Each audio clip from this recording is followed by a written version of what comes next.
So I'm going to be doing some videos for my friends on the ankle board on Facebook that are dealing with their ankle injuries. Some of you have never had any kind of physical therapy. You were sent away by your doctor without any kind of instructions, how to use your crutches, what to expect. So I'm going to help you a little bit because I learned a lot in physical therapy, which I want to give mad props to Premier Orthopedics at Skyline Medical Center in Nashville. They have been very awesome to me. Physical therapy, I thought that I was going to get a physical therapist that was just going to be like, here, do this, and be rude. But he was super friendly. He was very knowledgeable. He would tell me to do something, and even if I kind of gave him the look, he would say, you'll be fine, you can do it. And I did. And that's why I was able to advance as quickly as I did, and why I'm able to walk so well today, because I listened to what he said.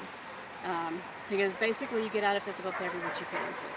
There was one patient there who was doing like shoulder exercises, and she was told to do this one thing, and she was like, well, I know I can't do that. And she was told something else, I know I can't do that. And I was thinking, wow, you're never going to get anywhere if you don't try.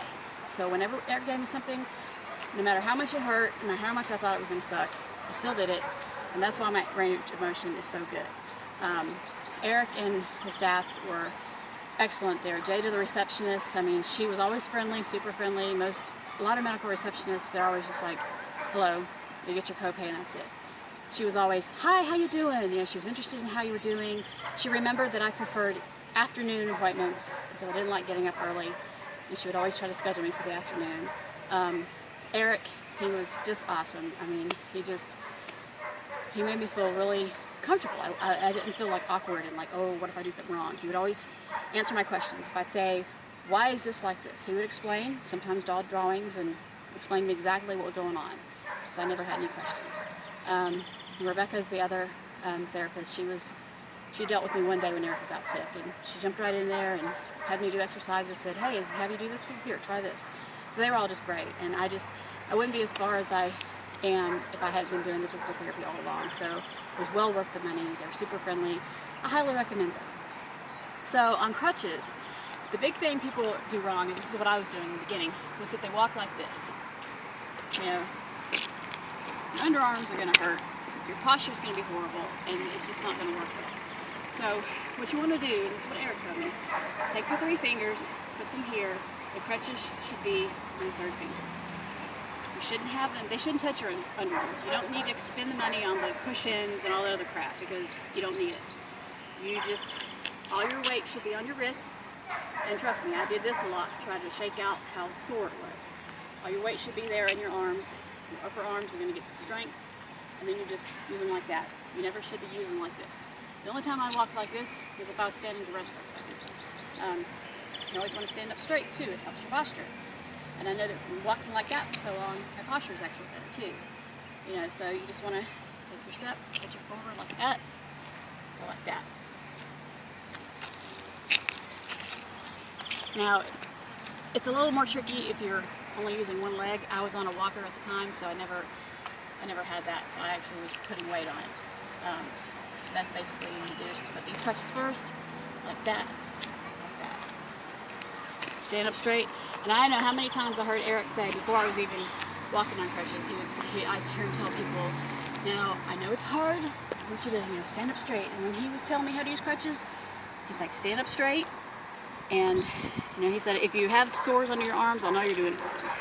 So I did exactly what he said. I stood up straight when I was walking with him. I put all the weight on this. I don't have any sore underarms. My wrists are actually okay now since I'm not using crutches.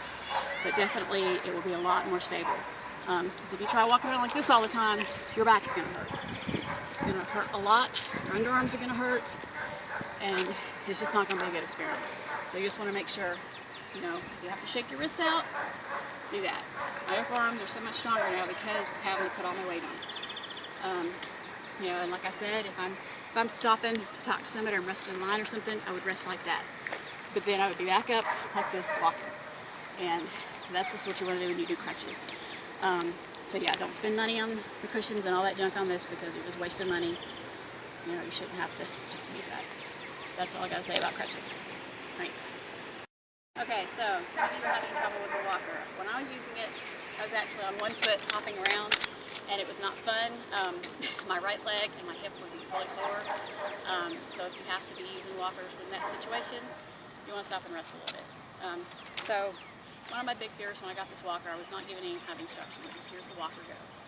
There's wheels on the front of it, and I was terrified that the wheels would start rolling and I would get propelled forward and fall. That was like my big fear, especially on the sidewalk and things like that.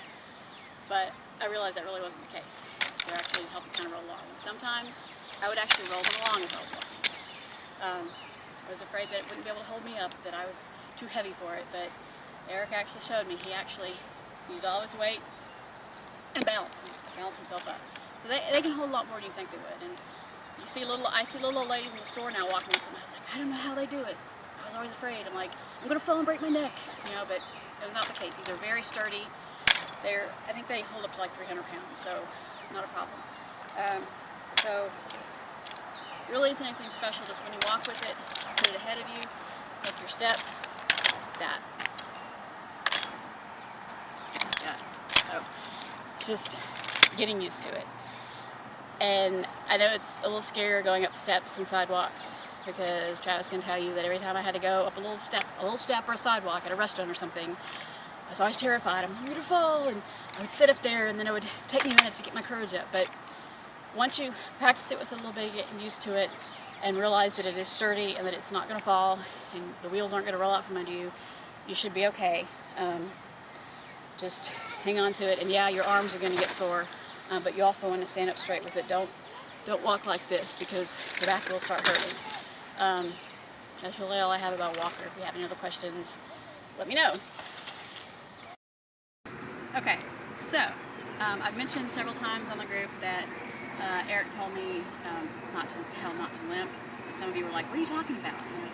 Well, I always heard Eric saying to people, I know it's difficult, but I want you to really try hard not to limp. And I was like, what is he talking about?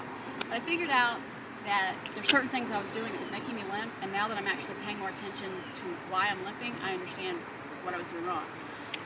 Like when you first start walking, when you walk, you know, your foot has to bend. And that's why you need to have good range of motion, so your foot bends, and your knee kind of bends too. Well, one thing I was doing in the beginning was I was not bending my foot and I was not bending my knee.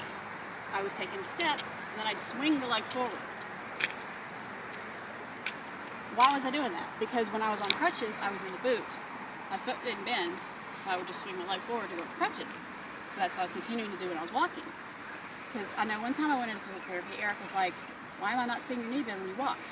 I didn't know what he was talking about. I didn't ask him, he didn't push it, so I was like, okay, whatever. A few days later, I realized that I might have been bending my foot, but I wasn't bending my leg. So I was walking like that. You know, limping doesn't help any of your situation. It makes your back hurt, doesn't help your ankle. So I started focusing on that better. You know, so, and I noticed that I was shuffling a lot because I wasn't picking up my foot. So I was walking along, shuffling, you know, I wasn't really trying to walk. So I had to start being more conscious of actually taking real steps. You know, when you've been off your feet for so many months, not actually walking, it's hard to get back in that groove. Because I remember when I had surgery on my foot for plantar fasciitis in 2002, I remember thinking, I don't even remember how to walk. And I had to retrain my foot how to walk. Because when you've had this kind of injury, you're used to your foot not moving or anything. So you have to kind of get used to the motions of your foot and how to walk. So that's a couple things. You just got to start paying attention when you're walking. If you realize you're limping, what are you doing? Why are you limping? Are you just doing like that? You know, it's not going to help your back. It's not going to help your foot here. You know, so if you're still working on your range of motion, yeah, you're going to limp a little bit because your foot isn't completely bent. So that's why you want to constantly do your foot exercises. I'm guilty of not always doing my ABCs with my foot because it was awkward and I would lose track and be like, oh crap, where was I? I'd start by going really stupid. I didn't like it. So just make sure you're always doing your exercises. If you're laying in bed watching TV, do the ankle pumps. Move your foot left and right, up and down. It's not easy. You're not always going to be able to do it completely up and down, but stick with it because it'll definitely be worth it. Because that day that he said he did my measurements and my range of motion was back to perfect, it was like wonderful. You know, do those exercises. There's one where you put your up there and you grab your foot and kind of move it back around. Do like that. Kind of had a hard time with that one because my scar would hurt when I put my leg up like that, so I didn't do that one as much. Do that one. There's ones where you're sitting down and you're basically doing your ankle lifts. Do that one a lot. And when you're able to stand on your feet, get up and do ankle lifts, heel lifts. not the most comfortable thing in the beginning. It's still a little awkward for me with that foot, but it definitely helps. You know, another thing you can do is, he always had me do lunges and runner stretch, you know, things like this. If you need to stand up against a wall, you can do that. You just want to get that stretched, do that a lot. Do this one a lot. Lunges, you know, do your squats. Squats are still hard for me. When you do your squats, you want to make sure that your heels touch the floor. My heels don't always still touch the floor. I'm kind of doing it right now, but my heel is not completely wanting to go to the floor. It's kind of hurting, but I'm doing it. So you want to do all those kind of exercises. You know, if you have your TheraBands, you know, do those exercises. And I know it's not easy. I know it hurts. If you're just now starting to do these exercises, it's really going to suck.